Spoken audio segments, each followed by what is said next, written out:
Hey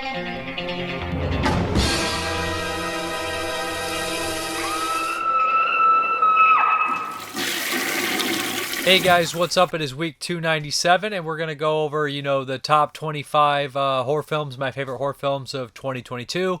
I also took asked everybody what their top 10 were on my friends on Facebook and YouTube, so I got a list of those. I crunched the numbers and everything like that, so basically I did everybody's, if your number 10 got 1 point, your number 1 got 10 points. Crunched them all together. I did 2 different lists. There's 78 different movies that appear on the list. So basically, I'll go over all that stuff at the very end. I'll name all the people that were involved, 33 contributors and whatnot, and I'll tell you the 2 different lists, one of which goes by points, one of which goes by which movies appeared on the list most and whatnot. But let's hop into the reviews, and first up off the bat is the new one from Radiance Films, and this is, I guess, like some of the people from Arrow Video that kind of branched off and are doing their own things. And this is Big Time Gambling Boss, and this is a Toei picture. It's kind of like a Yakuza film, and I've seen a handful of the Yakuza films. A lot of those like Battles Without Honor and Humanity from the 70s, and those have like a huge kind of like action kind of deal. This one's a little different. It's a little, I don't want to say slower pace, because that's not really what it is. I would say it's more subdued. It's more I would say realistic in a lot of ways. So what we have here is this old Yakuza boss is dying, and he can no longer speak. He's kind of like he can't speak or anything like that. And the next in line to take over is currently incarcerated. So they try to pass it on to someone who declines because he believes he wasn't born from this area, so he shouldn't take over their clan.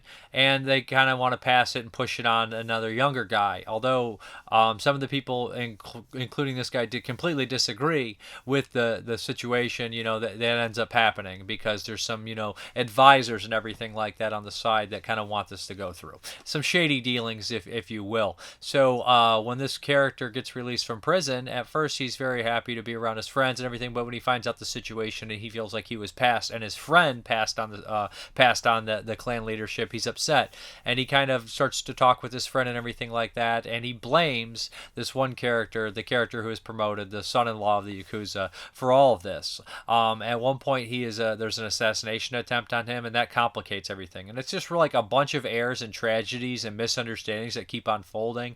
And of course, there's a lot of Yakuza kind of like, I don't want to say mythology, or just rules and everything like that, and very complicated. A lot like something like The Godfather, where the American, the Japanese kind of version of that, where they have all these different rules and the bonding and the blood brother clan, all this kind of stuff in here. And as it unfolds, it becomes very frustrating, and that it's just going to be bad for almost all the characters involved. There's no real way around it. And although it's not like a fast-paced action film or anything like that, the tension is incredible, the acting is incredible, the characters are all likable, and for the most part, everybody who you are following, for the most part, are on the level. So it's really like a screwed up tragedy that any of this stuff happens in the Yakuza world. But and there's some bad guys and some comeuppets, and like when the violence does snap, it's pretty effective. I really enjoyed it. I liked all the characters. It kind of plays like a Shakespeare play, if you believe it or not, just how the way things unfold and what happens to everyone. I really loved the Masuda, I believe is the character's name. I thought he was a big kind of brooding kind of guy, and I thought he had great screen presence. All these actors have been in tons of stuff. You've seen him in a bunch of movies. One of the guys is from Lone Wolf and Cub, so it's just a lot of familiar faces. I thought this was a really excellent Yakuza movie that didn't feel like a lot of the other ones I see, although I love like the kind of guerrilla style, the Battles Without Honor and Humanity, the fast-paced kind of handheld crazy shit. This is different. This is good stuff though, and it's really like, I'm using terms like subdued and held back, and I don't want those to be a negative. I mean, it's very controlled and I guess you'd say refined, if that makes any sense. But as far as the special features are concerned, there's a couple featurettes on here which I thought were really excellent. Let me make sure. Ninko 101, a visual essay by Mark Scallion on the history and the impact of the Yakuza. And I love that because they go over like the Yakuza films and like how all that stuff started, and I think they give like a nice Yakuza outline on like how the hierarchy works and everything, and that helps with the context of all the Yakuza movies you watch. And then we have the history and impact of the Yakuza genre serial gambling. And then we have a visual essay by genre expert Chris D on the film and its place within the period and genre. That is also great because they start off earlier with like Toei and they talk about Dai or Dai, DAIE, whatever, all the companies, Nikatsu and Toho, and they talk about how like the samurai movies turned into like the Yakuza movies and how like the Yakuza would pop up over the years in like the 50s and the 60s and the 70s and 80s, and they even get up to Takashi Miike and some more modern films. They're both really great essays. I learned a lot, although I know a lot of this.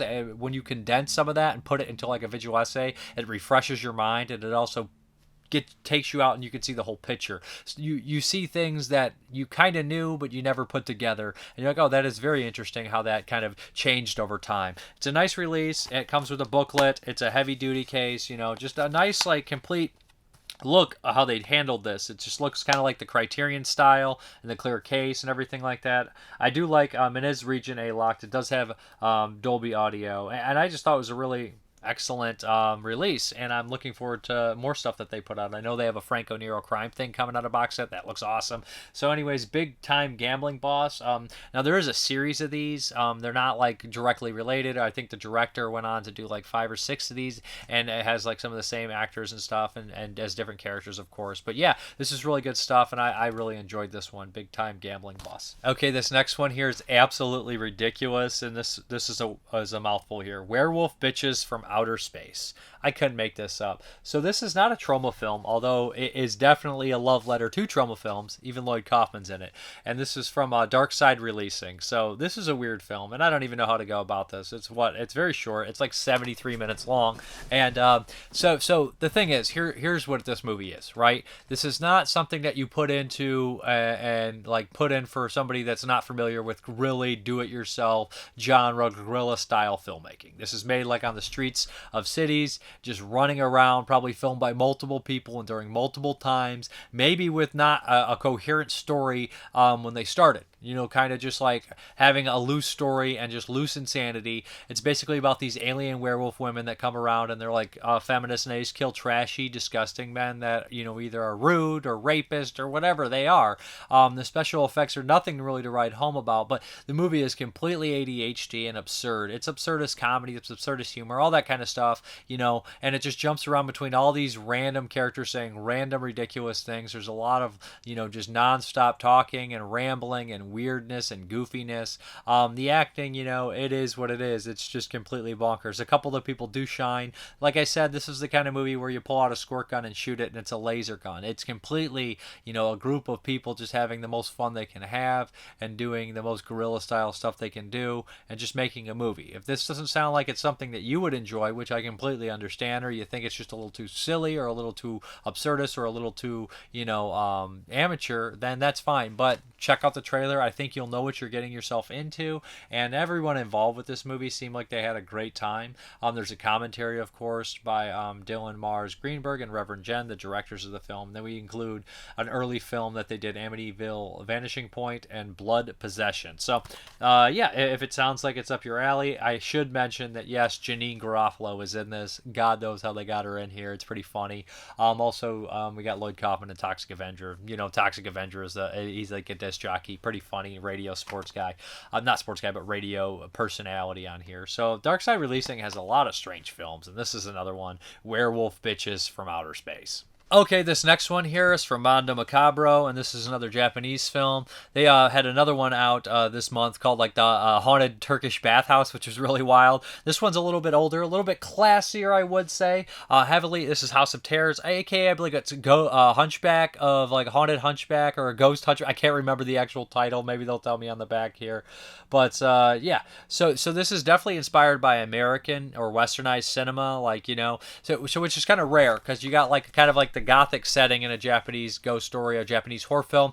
The only other ones I could think of off the top of my head would be like stuff like, the Vampire trilogy, the Vampire Doll trilogy, which were made in the early 70s. And those were really cool Gothic kind of horror films. This is kind of like this ghost story style. So, and it's super Gothic, like I said, with the ghost and the hauntings and the mansion and the inheritance, all that kind of stuff here. So this young woman's husband dies, and he died in an insane asylum. And after the funeral, somebody approaches her, the lawyer, and says, hey, well, Well, everything was taken away, the assets and the money, but the only thing that wasn't was this villa, this beautiful place.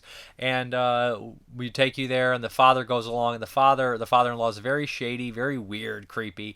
And she goes there, and everybody meets up there, and there's this strange hunchback character, and he's just kind of bizarre and everything like that. And it turns out there's like this strange haunting going on, and there's this possible, like haunted past of people being abused in here, and Americans were possibly there, and we don't really know what this husband was doing there by himself, and it's just a very bizarre. A bunch of weird things start to happen. Almost the whole place seems haunted and is attacking them, and there's a lot of people looking out for their own self-interest and money and everything like that. And there's just a lot of shady characters and dealings. It is in fact a gothic tale here, but no, this one has some interesting weird stuff and some haunted, ghostly things going on. It looks beautiful. It's in black and white. It's a gorgeous looking movie. It just doesn't really wear out its welcome. There's some crazy stuff going on, and I enjoyed this one. Like, I don't have all that much to say about it. It's 1965. It's by the director of I always want to say Goku, but it's Gok, I believe, The Body Snatcher, which Criterion put out. That is a wild movie from, I believe, 1968. If nobody's ever seen that one, that's also a super bizarre film.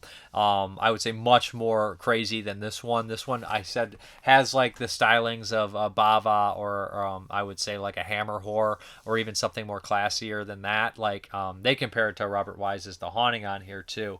But and of course, Abava's Mask of Satan, aka Black Sunday. And I do feel like it has those kind of things in there. And the mansion is gorgeous. The location is gorgeous. Yeah, I would recommend checking this one out. It's pretty interesting, pretty unique. Lots of creepy things going on. As far as the special features are concerned, we have introduction to the film by Patrick Macias, author of Tokyo Scope, the Japanese cult film companion, audio commentary with Tom Mez, Patrick Macias on Toei horror films, and yeah, trailer, kind of the usual stuff. Anyways, if you have not seen House of Terrors, aka Hunchback, Ghost of the Hunchback, I believe that's the AK name. I like that name too, but I think House of Terrors is a little bit more approachable. Ghost of the Hunchback sounds like a classic Universal title or something like that. But yeah, anyways, check this one out. Good stuff. Looks great. Sounds great, as always. Okay, the next few I'll be kind of brief with because we're doing these on the 22 Shots and Moods and Horror. Hopefully I can make that show. I should be able to. It's a new kind of zoology thing. So we're doing killer roaches. And the first one up is from 1975. And this is actually a first-time watch for me. This is produced by William Castle. It stars Bradford Dillon. This is Bug, like I said.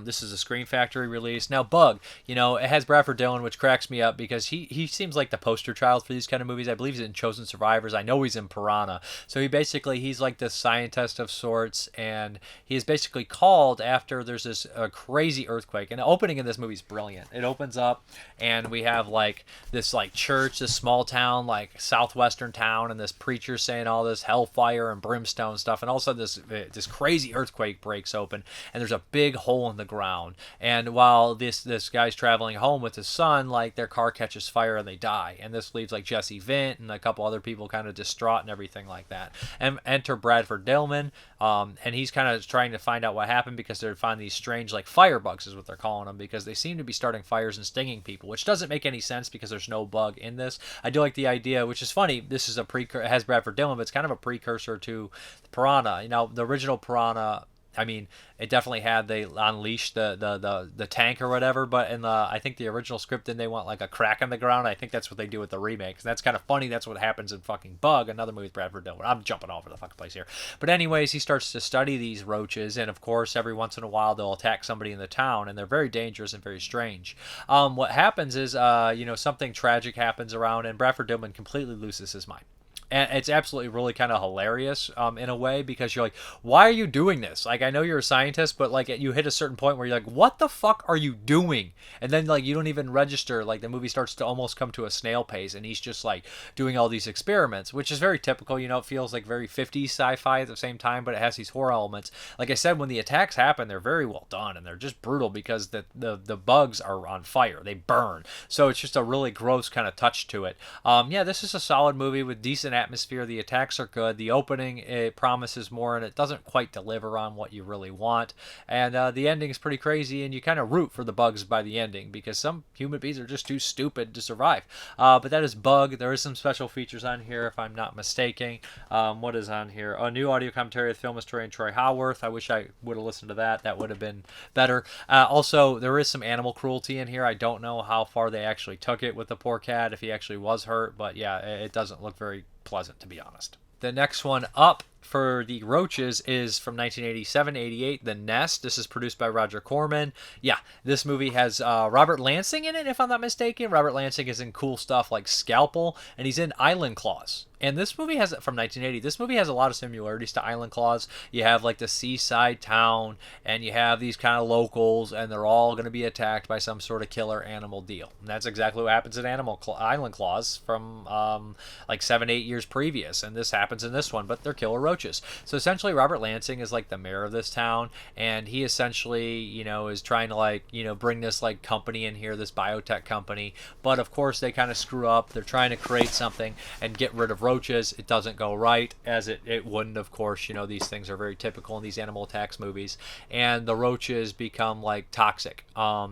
That's pretty much what happens in here, if I'm not mistaken. The roaches just become very aggressive. I'm mixing all my roach movies together. I am literally closing my eyes and just seeing like killer roaches everywhere. But what's really awesome about this one is like it's got those like 80s like synth things like in the score that really work well. It also has really awesome gnarly special effects. I wonder who did the effects, because they're like Screaming Mad George light. I don't know if he did them. I feel like they'd be more elaborate if they're Screaming Mad George, but they're just really gross and weird, and like the roaches start to mutate in weird, strange ways, which I absolutely loved. But no, this one is a lot of fun. The side cast is there's got the side story here, of course, of like this sheriff here who like was in love with the mayor's daughter and she left, and they've got to deal with all that stuff. But there's a couple zany, weird characters in here that I really enjoyed, and there's a couple really gnarly, gory moments that are just awesome. One of the characters is attacked by one of the hybrids, and it's just nasty as shit, and it's awesome. There's like a crazy bug guy that makes a lot of jokes about it. But no, it's a solid, fun killer bug movie. It's my favorite of the three, obviously, due to the special effects. And I had seen this one before. I mean, I do like these stories, these small, isolated islands or coastal towns that are attacked by some sort of weird creature or threat. I eat that kind of stuff up. It's right up my alley. The Nest is one that always was fond in my memory, and it still held up. I did enjoy it. Yeah, check it out. Okay, the last killer roach movie is They Nest, or Creepy Crawlies, aka, from 2000, aka Creepy Crawlies. And this one's from 2000. It was a sci-fi original. And back in the day, this is when like sci-fi originals were actually, they tried. It's before like they started to celebrate like the really awful CGI. Sometimes there's really awful CGI, but they're not celebrating it. They're trying their best. They'll hire a couple character actors here and there to kind of fill in the cast and crew. Everybody's going to try their damnedest. They're going to have a real script, even if it is a little hokey, a little goofy, a little subpar. It still feels like a genuine, real attempt at making a movie, and that is exactly what They Nest is.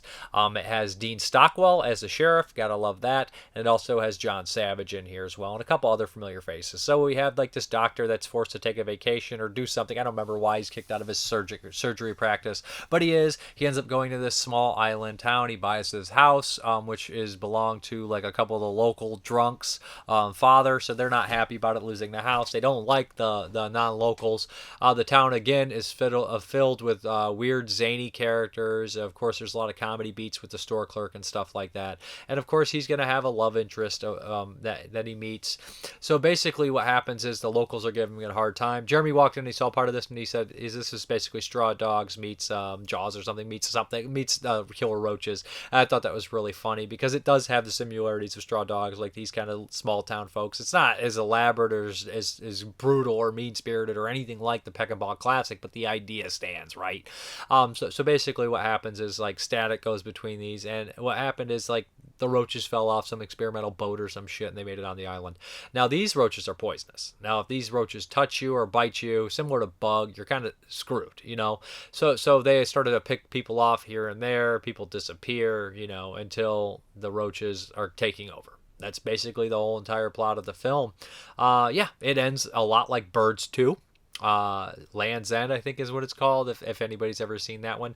Yeah, although, you know what, Birds 2 is a little underrated. I mean, it's not Birds, okay? I'm not saying it's better than Birds. It's not. But it has a really bad rep, and it has some fun moments, and especially the ending. But They Nest is perfectly acceptable. John Savage is solid in it. A lot of the drunks and goofs are solid in it. The CGI, not so solid. Really dated, really bad. I'm sure it didn't look great in 2000 either. But it's an honest attempt at making a creature feature from 2000, using the special effects of the time. It's much better than some of these really do it bad on purpose kind of movies. So I'd recommend They Nest. You know, I've seen a lot worse. I enjoyed it myself. You know, it's kind of like the last hurrah of the honest attempt at a creature feature. I mean, they happen here and there, like Crawl or Rogue or something, but a lot of times they're just firmly like, we don't give a fuck, and it's just too obvious. You know, yeah, you shouldn't celebrate failure if it's done on purpose. I know that sounds weird, but that's how I kind of feel. Okay, the next one up is one of my last 2021 watches, and I'll be brief with this one. It is Don't Worry, Darling. And I remember seeing the trailer for this one. A lot of people said this was more in like the sci-fi realm. And you know what? I did really enjoy this one. I thought it was really good. But basically, it feels like, 50s kind of throwback style. Florence Pugh's in here, and Harry Styles. There's some other familiar faces. Chris Pine. And I'm sure there's other familiar faces in here as well that I'm just not ringing about who they are. But essentially, we have this like small community that everybody does the same thing. Everybody seems ungodly happy, maybe too fucking happy, if you know what I mean. And somebody, a lot of people in the town, they start to see like the cracks in there, right? And right when somebody sees like a crack, it kind of breaks it open. Florence Pugh sees one of her old friends kind of losing her grip on reality, and everybody kind of shuts it down, kind of gaslights her.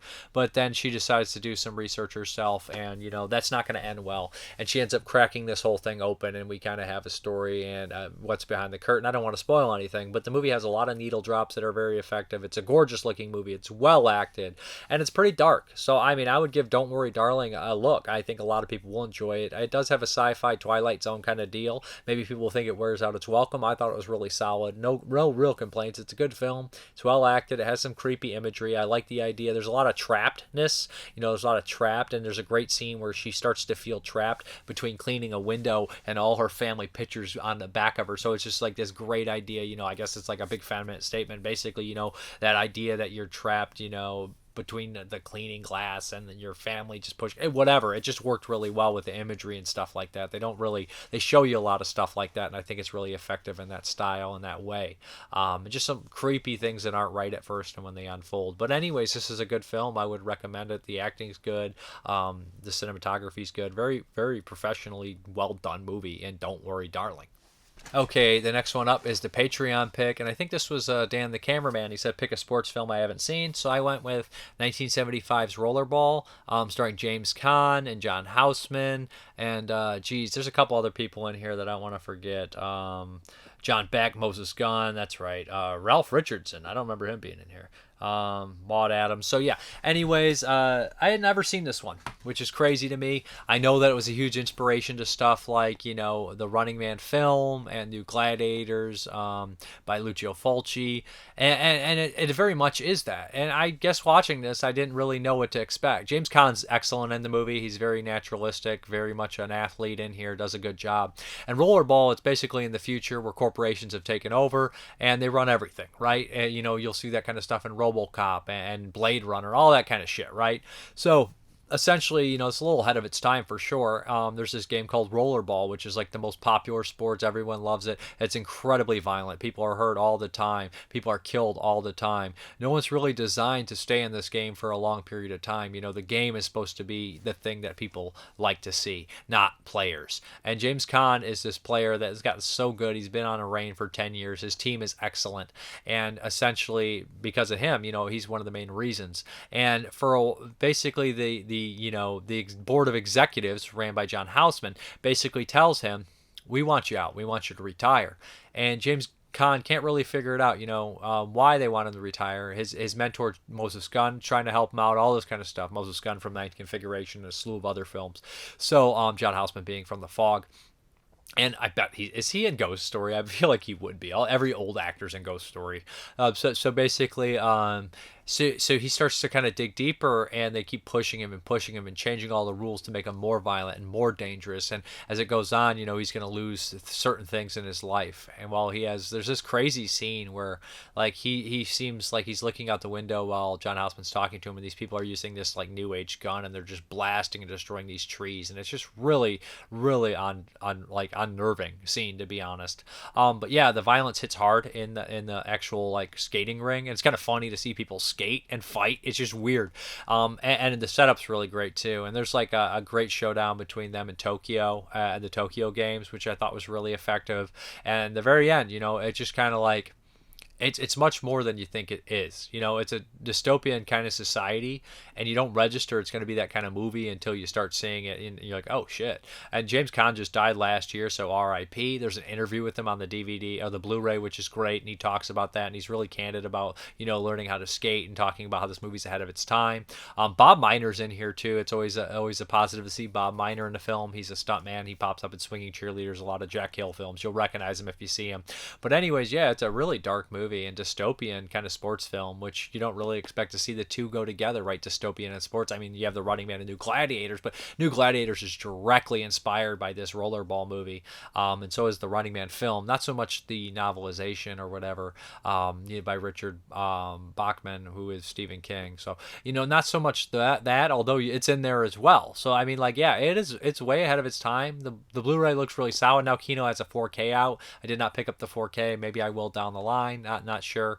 But anyways, Rollerball, I really liked it. Cool. At first, I wasn't feeling it as much, and then I started to kind of get what it was going for, and watching some of the special features of the context, I'm like, yeah, that is pretty neat how they did that, and I enjoy that for sure. If you guys answered and talked about the movies a little bit in your comments, I will talk that a little bit. Nick Moore, I'll keep my 2022 horror flick list short and sweet, as to not give you too many gray hairs from going through a shit ton of titles. X, number 1, You Gotta Love Ty West, period. Smile, despite low expectations, I really ended up liking it. 2, 3, Crimes of the Future, Mr. Cronenberg continues to kill it. He even's doing horror on TV now. 4, The Long Night, aka The Coven, good acting and style make up for an okay screenplay. 5, The Barbarian, who doesn't love Justin Long playing a total dick and getting his comeuppance? He's great in that movie. Questions, please name your favorite horror westerns. I mean, you got Brimstone. Tremors kind of has that western tinge. You got stuff like High Plains Drifter, but Brimstone's a great one.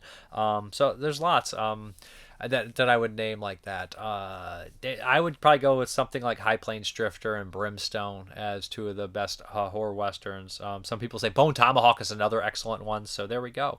I think Devil's Rejects has a lot of western influences in there. And do you think that horror involving technology still has any years or decades later? Wait, do you think that horror involving technology still has any effect years or decades later? Well, I mean, it puts things in context, and sometimes, especially if they're sci-fi films, you can see that a lot of things never change. Especially if you look at something like Videodrome and you just take how they do the waves and everything. Now that's just the internet. Sometimes they predict, and they even are more effective later on. So what's the most satisfactory movie villain asshole death you can recall? I mean, Rhodes from Day of the Dead is a classic one, right? You can't really go wrong with Rhodes. I feel like there was a great villain. Oh, Spine of Night, the villain in that was great for a more recent one, and I feel his comeuppance was excellent. But Rhodes. I love watching Rhodes. I love Rhodes End. I think Rhodes is the best from Day of the Dead. Enjoy the rest of your weekend and the movies, of course. Thank you. Ken Coakley, I agree with your opinion on Tombstone. The film was amazing. In high school, I did a paper on the shootout at OK Corral and used a microfilm machine to look up newspapers from Arizona during that time. I actually did a news report on Wyatt Earp in high school, and I did Wyatt Earp, so I feel you. As I was doing my paper, there was a picture of the real Wyatt Earp. He looked just like Kurt Russell. When I saw this picture in 1983 or 84, I had seen that picture as well. So they picked the right star. A couple more performances that stood out to me were Sam Elliott and Michael Rooker. Love those two in that movie. My second favorite scene is when he throws his red sash down and tells Earp that the Cowboys went too far by attacking the wives. Brothers to the bone, right, McMasters? Not anymore. Not after tonight. Yeah, this is one of my favorite movies. I love Rooker in that movie too. My favorite line in the film is so simple, yet Val Kilmer nailed it. One of the former Cowboys said, "Oh, it's not one of the former Cowboys. It's either Turkey Creek. It's a Turkey Creek Jackson and what is it? Texas Jack Vermillion Johnson or something. I can't remember. It's one of those two.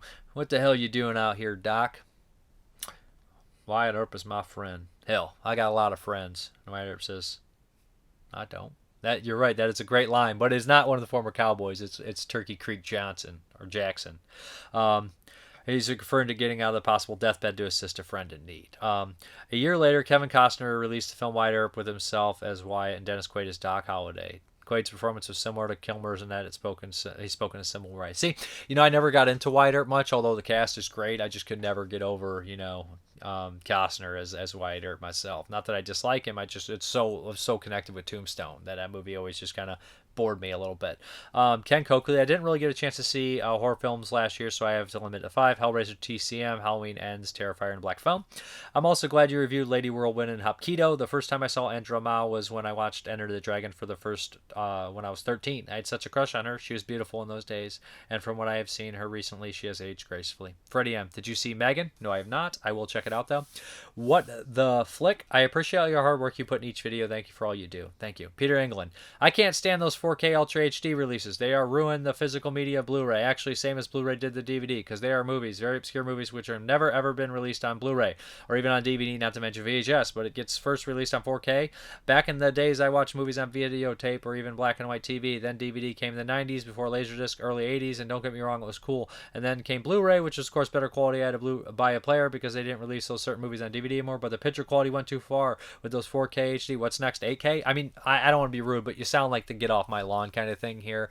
I mean, we all do it. We've all double dipped, triple dipped, whatever. I'm just happy the movies are getting released at all. In fact, we're lucky that half of them even got releases, period. There's so many movies that got releases on Blu-ray or 4K. I understand that you're frustrated. A lot of the old systems aren't working. But hey, I don't know if they're even going to upgrade to 8K and stuff.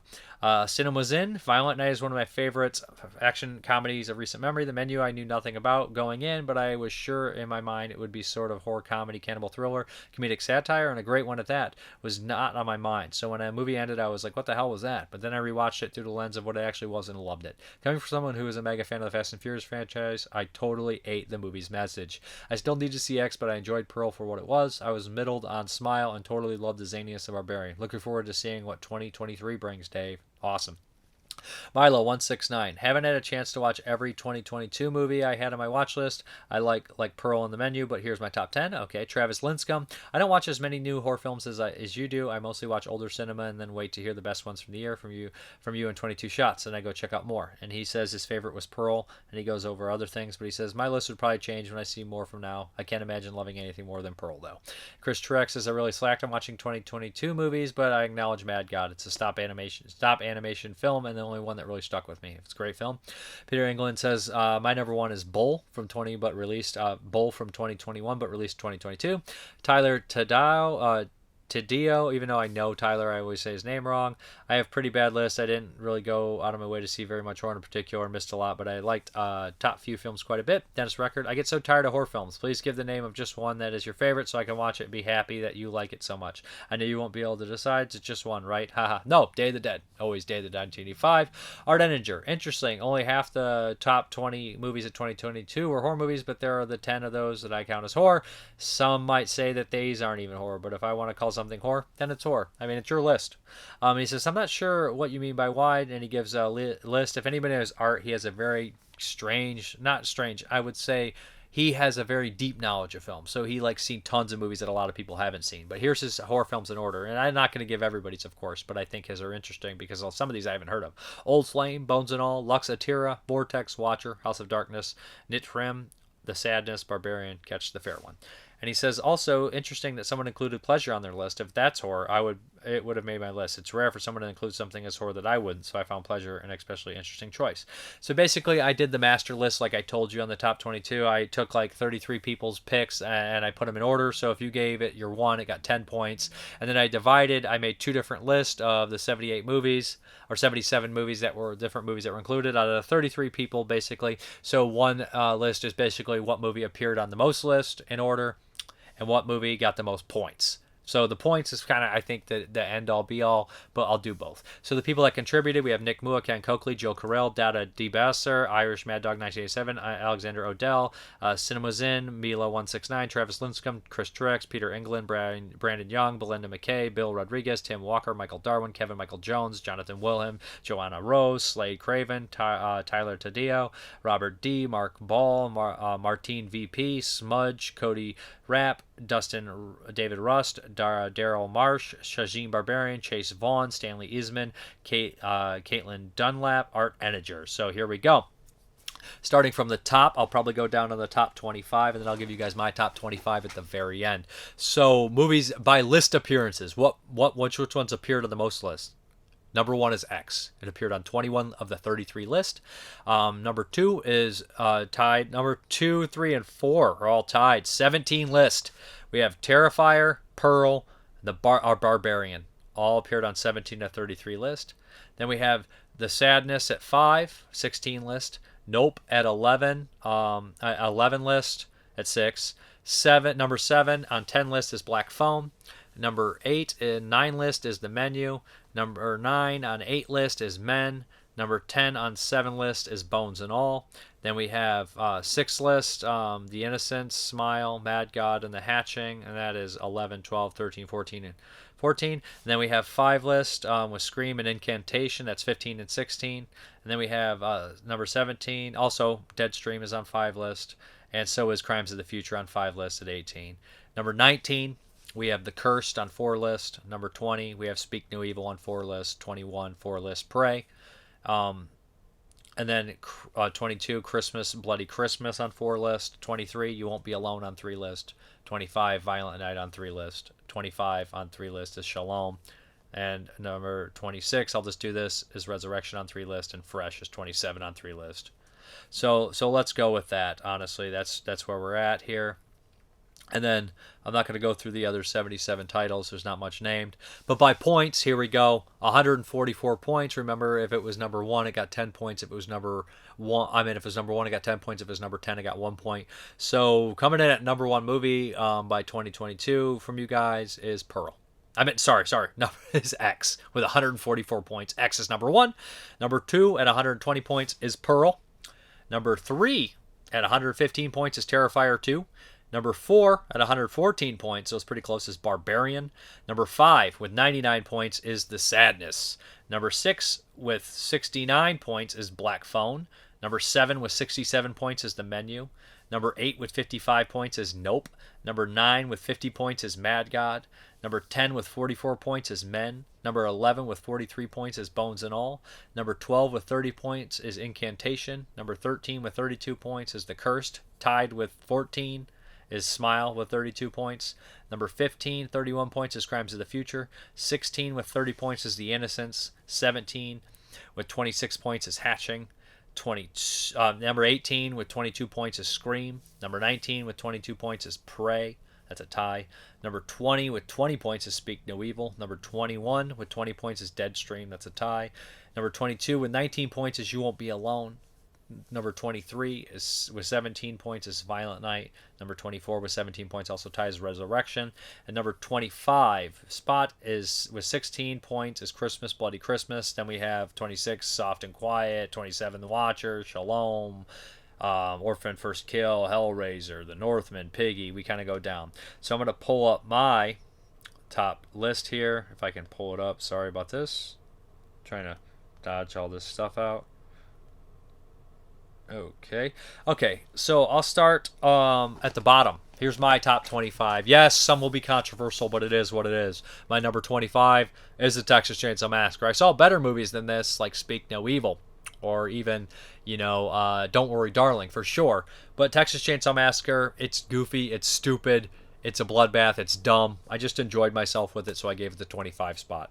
Number 24, Men. I thought this was interesting. I thought it had one of my favorite scenes of the year in there, when our main character is in the tunnel and she does the echo. Boop, boop, boop, boop, and she does her voice and it echoes and it makes this terrifying theme music about it. I love that. Great stuff there. So number 23, All Jacked Up and Full of Worms. This is super bizarre, super goofy. It made me laugh and then it grossed me out. And it was just a bizarre kind of weird film that I hadn't seen much like it from this year, although I loved it. So 22, we have The Innocents. This movie is really good, really well done. Kind of superhero style movie in a lot of ways, but there's a couple dark moments that really bothered me. Number 21, Master. I thought they handled this really well about, race relations and stuff. I thought this movie was done right, and it just had a good, just well made, well acted, good message, well done message. Number 20, The Black Phone. Not the biggest Scott Derrickson fan, but this one won me over. I thought it was really well done, really good period piece stuff. Number 19, Hellvan by my buddy Jorge De La Rosa. This is an independent movie. I thought that he got a really great small town feel on there, really wild movie, a really cool independent film. Number 18, Christmas, Bloody Christmas, Joe Bigos, great film, gory, crazy, just fun, shot on 16.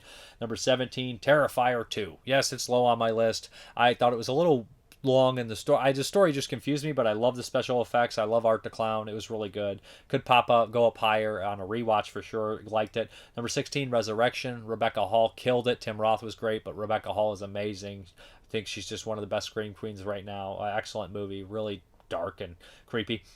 15, Fresh. Thought Sebastian Stan was great in this one. Good take on the cannibal genre. Number 14, Dark Glasses by Dario Argento. I was pleasantly surprised with this. Had some heart in there too.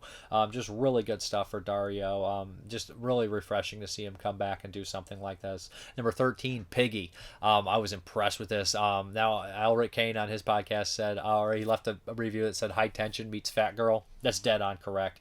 It's just a really weird, dark slasher film, kind of psychological deal. Really enjoyed it. 12, The Leech. Love this one.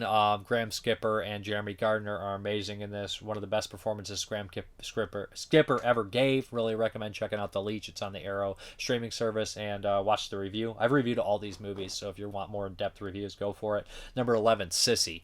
I thought this was really brilliant how they handled, the social media aspect of somebody who has psychological damage, who's been bullied, but they're also giving people health. It was just a very complex, very fun and crazy movie. And then we're into the top 10, and I know I'm going to take shit for this. Who would ever think that Halloween Ends or a Halloween sequel this later in the franchise would ever make a top 10? I like this one, how it did it. I talk a lot about it in the 22 Shots of Moods and Horror top 10, and I also discuss this movie in review. Basically, I love the idea that, the Haddonfield keeps Michael Myers, and they don't need, it needs a shape, a vessel, and I like that. Let's just go into more detail about it on the 22 Shots if you're interested. Number 9, Smile.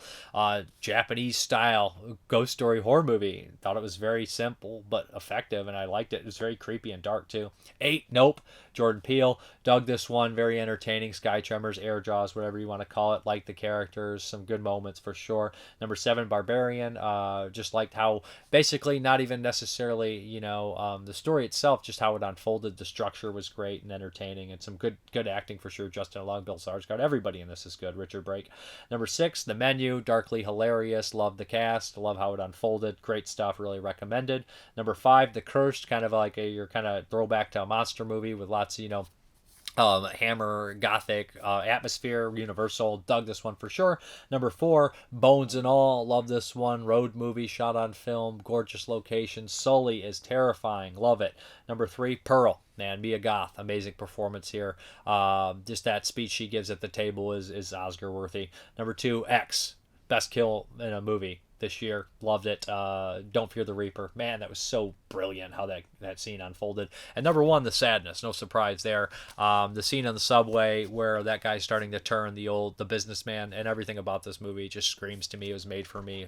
Violent, dark, creepy, weird, just a zombie infected kind of style film I can get behind. Love it. So run down from top to bottom, from 1 down to 25. The Sadness, X, Pearl, Bones and All, The Cursed, The Menu, Barbarian, Nope, Smile, Halloween Ends, Sissy, The Leech, Piggy, Dark Glasses, Fresh, Resurrection, Terrifier 2, Christmas Bloody Christmas, Hellvan, The Black Phone, Master, The Innocents, All Jacked Up and Full of Worms, Men, Texas Chainsaw Massacre. So that's my list.